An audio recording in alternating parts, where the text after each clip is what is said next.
This episode of Front Seat is brought to you by our sponsor, Hyde's Hail Mary. If you haven't heard of it yet, it's a new brand launched by Micah Hyde. It's all about celebrating moments, big or small, with a fresh modern twist. Here at the Front Seat, we're all about connection, growth, and enjoying the journey.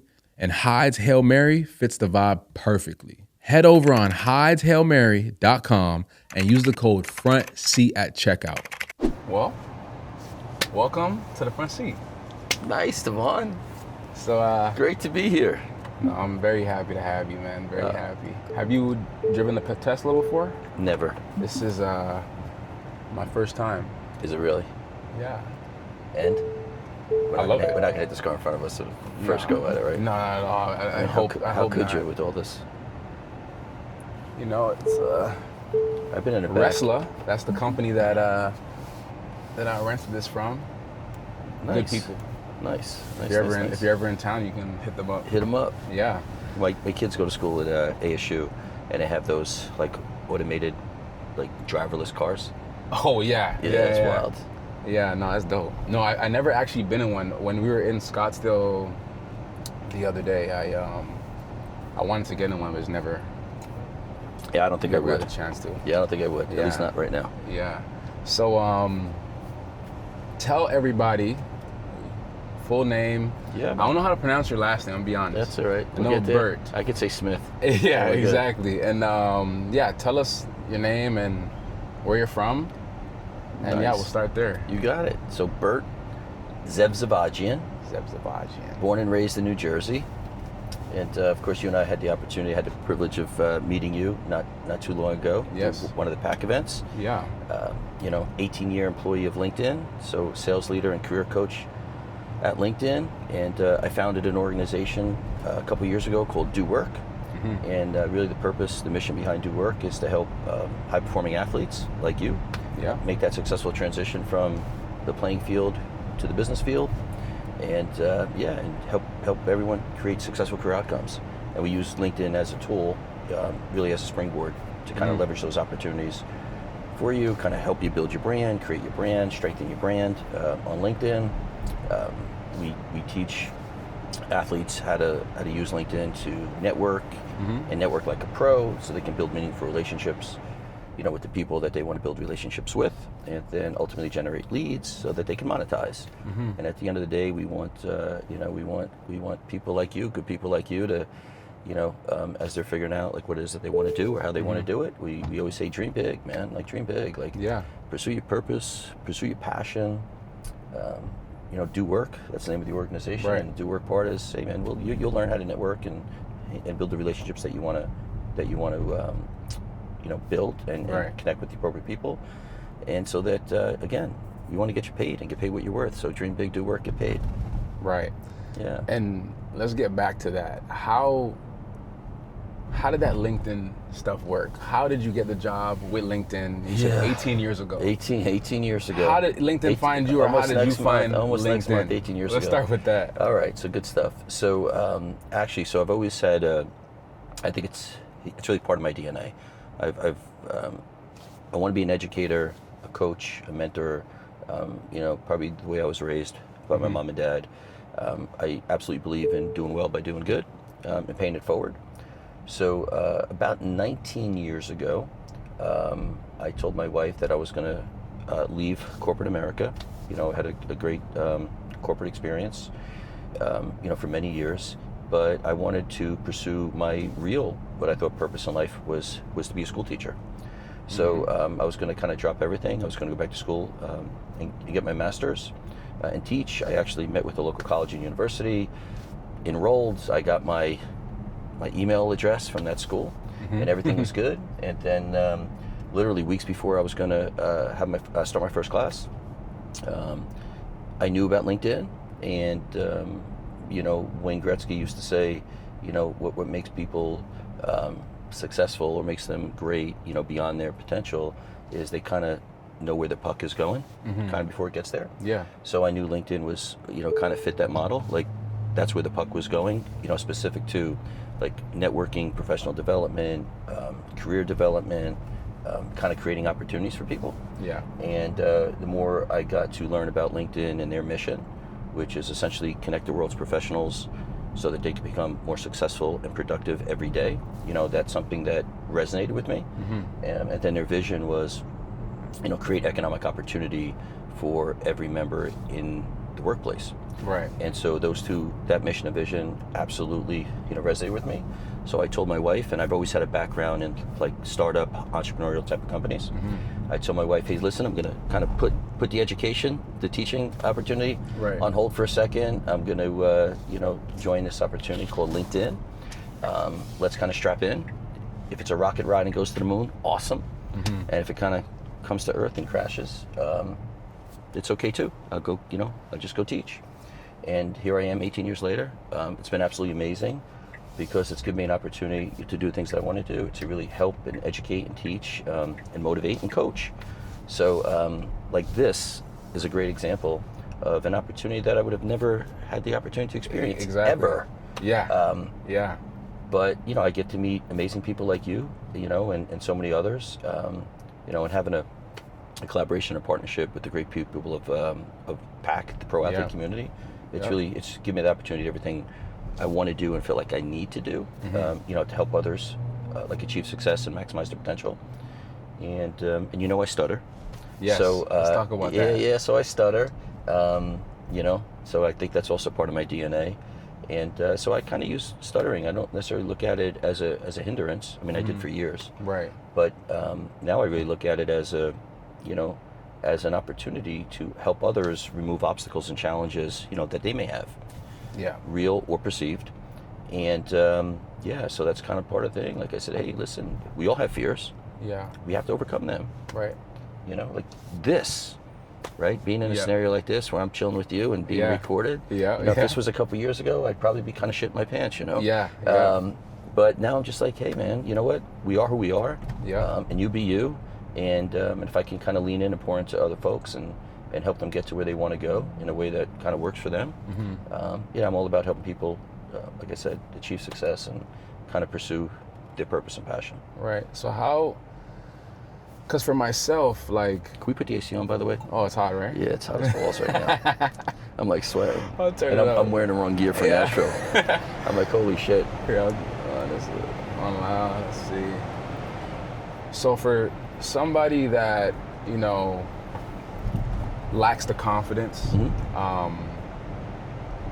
like a stutter, or not necessarily into the public speaking, because for myself, like, I know that I'm super personable with a lot of people. Absolutely. But I found more confidence in the public speaking to where I got like super comfortable. I'm super open to having those conversations, but like getting over that hump takes time. Yeah. And how long did that really take you, and why either did it take that long or that short? Like what took you over to that point? Yeah, that's a great question, Tevaun. I don't know if I'm ever over it. I still have that fear. So much so that I did some research on it. And the medical professionals, the clinical community, call the fear of public speaking glossophobia. Okay. So I'm a glossophobic. And there are times where I feel really good and I feel like, hey, this is going to be great. I'm going to present in front of whether it's 10 people or 1,000 people. And all of a sudden I'm like, whoa, it happens. You just start stuttering. Yeah. But it's all part of who I am, and but that doesn't necessarily define me. So I use it as really a skill, or strength. And I think to your question, I think everyone is built differently. Yeah. And everyone has their own comfort zone. And I'm not suggesting get comfortable being uncomfortable, but I think inherently if you understand what your unique strengths and skills are, and use them to necessarily your advantage, but use it as a strength, right? Or an opportunity to leverage. So for me, I probably have to over prepare more than most. A lot of things come like naturally and intuitive, but getting those thoughts to surface and articulate in a way that most people probably take for granted because it's common vernacular or language or the way they speak. Right. For me, it's not that. So it depends on the opportunity or the experience, but I approach every experience, at least that's scheduled, the same way. And again, whether it's I'm speaking to 10 people or 1,000 people. But that fear, that anxiety, that nervousness, that your mind goes blank a little bit, you get, dry mouth, I don't think that's ever going away. Listen, I'm 56 years old, and this has been part of my life really for a really, really long time. I mean, I could share some very humbling horror stories with you. I went to college. I went to a school called Manhattan College, now called Manhattan University. Okay. And I was the president of the class, of the president of the student body. So often I had to speak to the student body. And depending on the event, if it was like a family event, type like a homecoming type of thing, I'd have to speak to the students and their families. And I will tell you, there was one time specifically that I don't think I'm ever going to forget, where I literally could not say a word. It was literally cartoonish. Like, open up your mouth, nothing, zero. Wow. And I saw my friends kind of in the audience, and you would think that they kind of help you and support you, like, you got this, Bert, you got this, Bert. Some kind of ducked down, like really low, like, oh shit, like, yeah. hide from this. And others were just kind of laughing at me. And I'm like, Right. God, you're not making this any better for me. Right. But that stuff happens. Yep. And there's no, there's no rhyme or reason. And probably like every other, human being who has a speech impediment, whatever it is. For me, it was a stutter and a stammer, some other things along the way. My parents took me to years and years of speech therapy, but nothing really worked. So it was one of those things where I had to kind of believe in myself and overcome that fear, and kind of self-teach, how to overcome that stammer and that stutter. So I guess, although I say don't get comfortable being uncomfortable, I definitively had to put myself in a spot where I had to get comfortable being uncomfortable. But like I said, it's led me to like experiences like this. And yesterday I had this amazing opportunity to present to pro athlete community, the members here, in Nashville, and it was awesome. And I appreciate the feedback. Like so many guys and women came up to me, afterwards and last night, like, that was amazing. And I asked him, I said, did you catch my stutter or my stammer? Like, no, man, it was smooth. Don't worry about it. So I'm like, that's cool.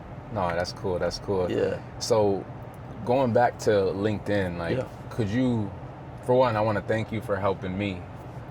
No, man. Always.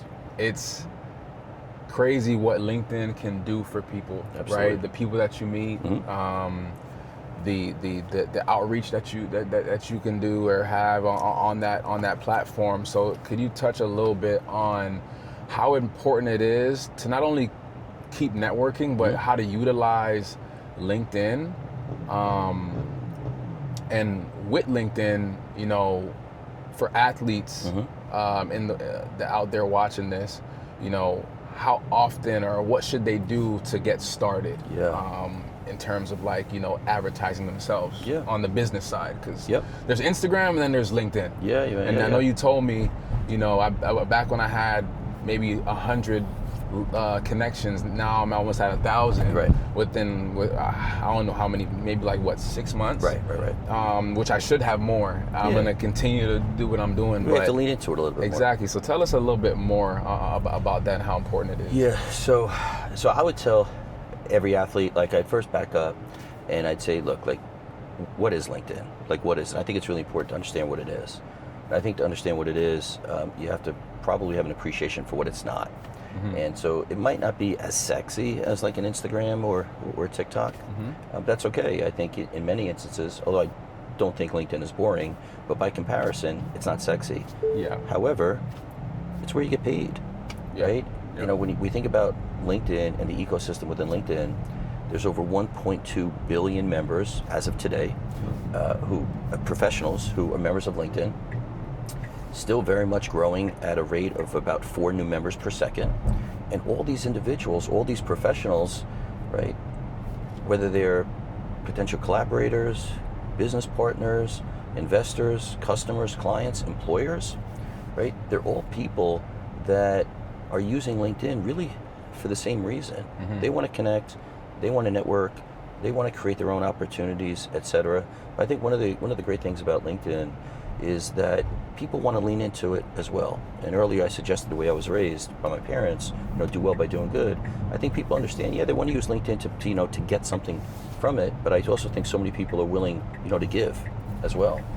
And so when I think about athletes specifically, so like what an amazing platform for athletes to tell their story.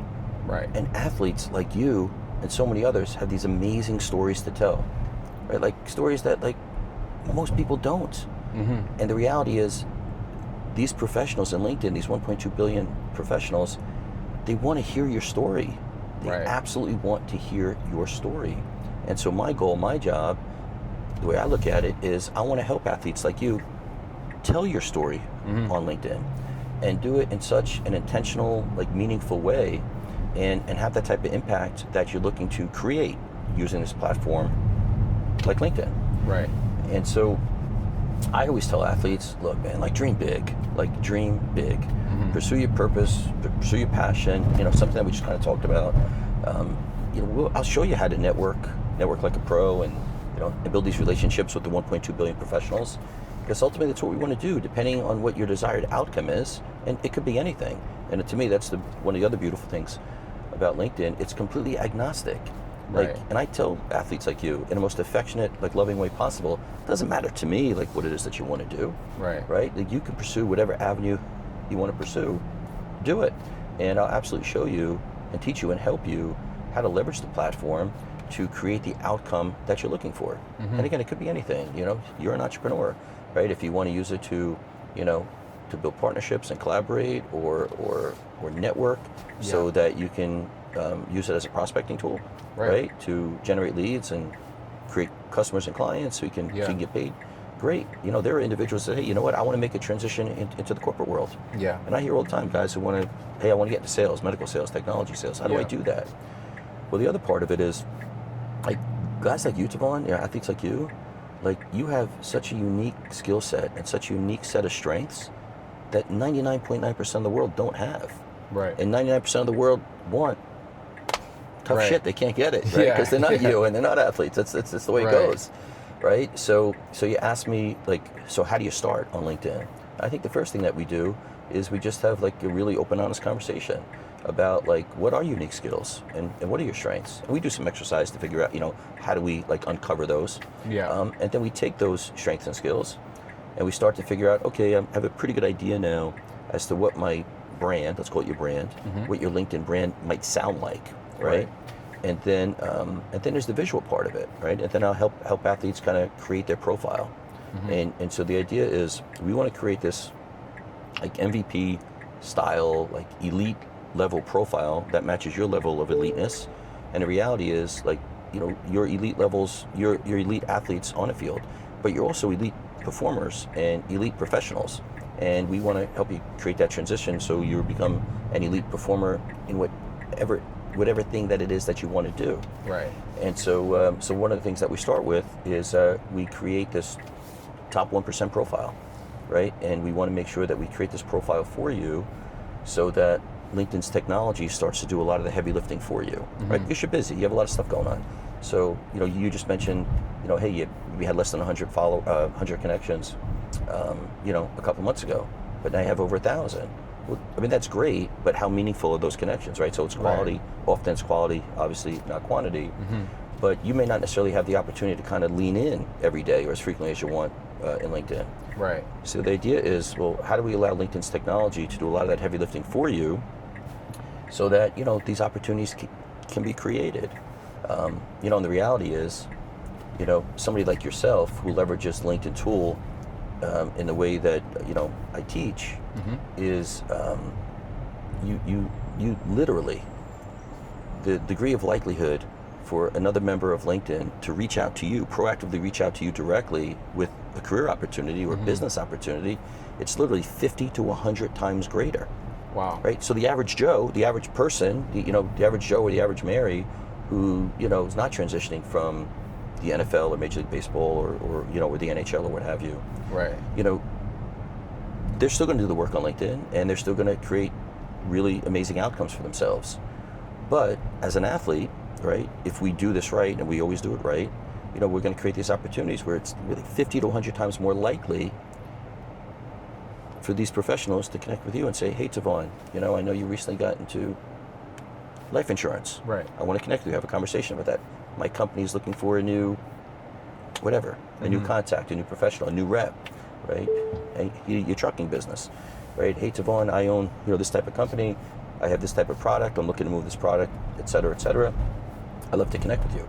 Because the reality is, we put together this profile and we understand what the brand sounds like, and then we put this together, this like really like synthesizing, amazing like vision, like this visual for you. Yep.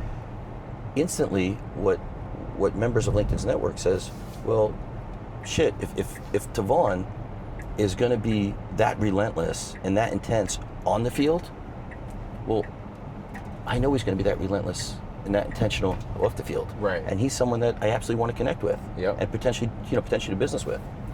And so I absolutely tell every athlete, listen, relentlessly pursue your career off the field with the same relentlessness and intensity as you did on the field.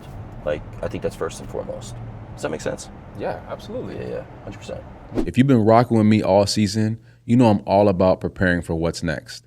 I help athletes, business owners, and everyday people create financial freedom beyond the game or the job. Let's connect. Click the link in bio. What's one thing that you would leave, athletes, entrepreneurs, people that want to get into something else, or somebody that's even in corporate not knowing what they want to do, and maybe they do know what they want to do, but just the confidence is not there yet. Yeah, that's a great question, and it's very common, as you know. So I think, creating a level of comfort, I think that kind of breeds confidence. And I think one of the ways, to really look at it is because we don't necessarily know what we want to do. And I believe there's a lot more value at times in figuring out what it is that you don't want to do. Right. And that's okay. And that's why using a platform like LinkedIn and making connections and building a network and having conversations with people, say, you know what, I thought that might be interesting for me, but I don't want to do that. It's not. Right. But you know what, I connected with this person, had a cup of coffee or had a conversation. Like, wow, that's really interesting what they do. I didn't even know that was a thing, right? So you're figuring out what you don't want to do, equally as important, if not more important, than figuring out what it is that you do want to do. And the other part of it that I think is like incredibly important is this.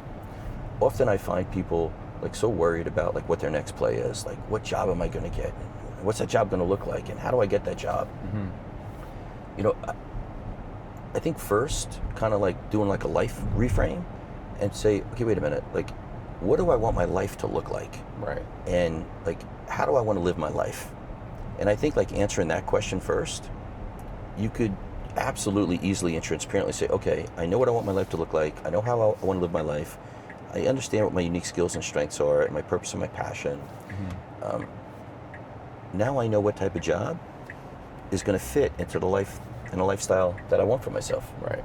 And I think to me, those two things, figuring out what you don't want to do, equally, if not as important, in understanding what it is that you do want to do.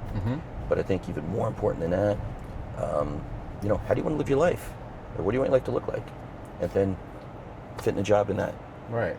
So how can everybody, I guess, find you on socials? And what else do you offer? I know you consult. I do. Right? You mentioned that earlier. So how can people? So I'm a rah-rah LinkedIn guy. Yeah. Right? I'm a rah-rah LinkedIn guy. Of course, LinkedIn. So LinkedIn for sure. Yeah. So I'm Bert Zevzavadjian. And trust me, there's only one Bert Zevzavadjian on LinkedIn. We'll work on the spelling for everybody. We'll tag you. Yeah, we'll tag you. Thank you. Thank you. So I'm on LinkedIn, and like I said, do well by doing good. I'm happy to help as many people, as humanly possible. So that's number one. I'm told by others that I need to really start to embrace Instagram. Yes. So I wouldn't necessarily at this point kind of advertise my Instagram because, the irony is probably how you might be looking at LinkedIn is how I'm probably looking at Instagram. I need some help. But LinkedIn for sure. And I'm always accessible. Phone, text, email, but obviously my preferred mode of communication would be drop me a note on LinkedIn and we connect and do our thing. Cool. So again, I want to thank you for helping me with my LinkedIn and you know, with the businesses that I'm in, to connect. I met so many people through LinkedIn, and of course, thank you for, you know, coming to the front seat and having an honest, you know, open conversation with me, man. Yeah, man, always. I really appreciate that. Dude, I appreciate you. Thank You you so have no much. idea. Hey, man, be good. Thank you so much. See you, pal. All right. Let's stay.